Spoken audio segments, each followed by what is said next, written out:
Is the Jordan Tatum one worth the $120 retail price?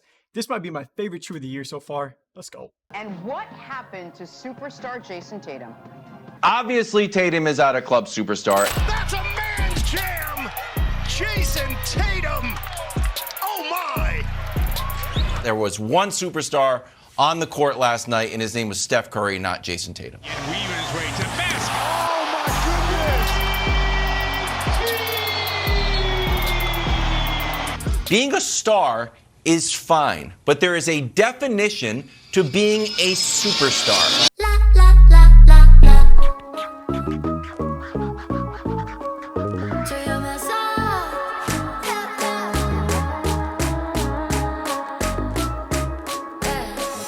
Tonight I'm gonna feel alive, and no one won't be acting nice. So baby, go and start a fight. I'm in love with the city lights. Look, I'm enough of a big star. I got my girls and I got my cars. Come on here, baby, be a buzz. Do whatever you want. I like your shop. We're about to pop. Whatever I do, not up to you.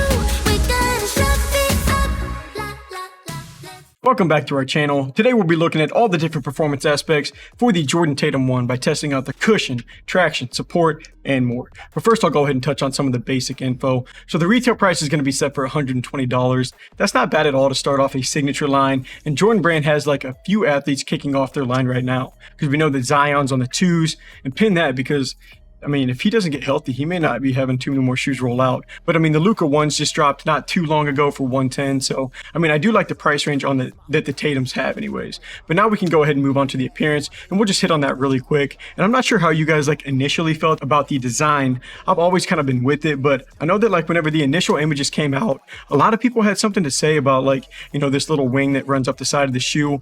From what I saw, a lot of people tended not to like it, but honestly, I thought it was pretty sweet. And it reminds me of some like Jordan shoes from years ago. I want to say like, you know, the 34s, 35s, 36s, back whenever you had that eclipse plate, kind of where you could just like see through the midsole of the shoe. The Tatum ones do have something kind of similar to that. And honestly, I'm a fan. But checking these out from the front, you're going to see JT's new player logo show up on the tongue there. Honestly, it's pretty simple on the logo. I'm always into seeing like how each new player kind of gets a new design. I know the Ja Morant's logo is pretty cool, but looks a little bit too close to the Mamba logo in my opinion. I also like Trae Young's player logo, but getting a little bit off track now. But on the heel, you're going to see a red pull tab with Tatum's number 0 just above that. And then that design on the left is actually the St. Louis City flag that you can see there.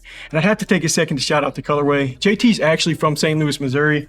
Got that hat right up here. That's actually like just over an hour down the road from like where I was growing up. I actually had some buddies that went and saw him play in high school whenever he was back at Chaminade. So it's honestly amazing to see how big of a name he's kind of made for himself now. But we can leave all that behind. Now we'll check out how these shoes hold up on the court. So now getting into more of the performance aspects, we'll start off looking at the cushioning, and from the jump, we are off to a good start there. The Jordan Tatum 1 uses a Nike Zoom Air unit that's actually visible from the bottom of the shoe, kind of in that red, you can see it. And that's meant to give you the ups that you're looking for without weighing you down. And that is Nike talking there, not me. Maybe you like jumping low, but along with that is going to be some foam that's kind of wrapped around like a strong plastic frame in the midsole for more of like a lightweight structure. And I'll talk more about the weight in a second because that is noteworthy, but I'll just come out and say it. These feel great on the court, especially whenever you're just looking at the cushion alone. And I'm always like a fan of a shoe whenever it gives you like, you know, more of a bouncier feel in the forefoot, and that's going to be there. I wouldn't say it's going to be as noticeable as like Jordan 36, 37, you know, the GT Cut 2, something like that, but it is going to be more noticeable than like, you know, the Zion 2, which had a little bit, but not a ton. Kind of the same thing with the Why Not 6 back here, but the heel is also going to be padded. There just really isn't a spot that stuck out to me in like a negative way for comfort. And then using our durometer to check out the midsole, these were reading at a 42. That's about average. Honestly, that number is a little bit higher than I expected, just because the foam feels like it's pretty soft in hand, but it feels even softer on the court. The padding like directly under your foot is just really nice, and it requires like little to no break-in time. So honestly, nothing but good things to say for comfort on the Tatum 1s. So now getting more into the materials and the support, you have a few different things going on here with the Tatum 1s. In the front half, you're going to get like more of a lightweight mesh that's meant to be strong, breathable, and just help you feel more supported.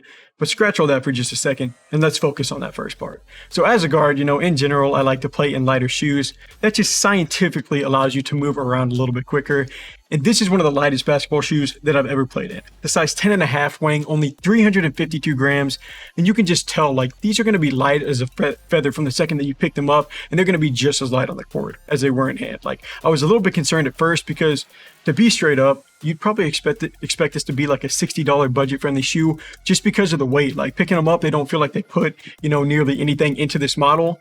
Yet I just, kind of finished talking about how loaded the cushioning feels, so we know that's not true. The only problem here could be like the support with the thinner design, but that feels really solid too, even without a ton of support features. Like the wing, or like that crown design that you get on the side of the shoe, that's going to do like a really good job of just taking away any of that like shifting your foot could do to get outside of the footbed. Helps with your lateral containment because you obviously don't want anything like that going on. And then, even as like, I went as far as to just like play with one shoe kind of laced all the way up through the lacing hole. This one I left one lace undone just to kind of test if there be any type of heel movement there. No struggles with either spot. So, I mean, honestly, I do have pretty high praise for this like Jason Tatum 1 model over the first few sections. But I mean, this shoe is like super light with support. That's all you want for this section.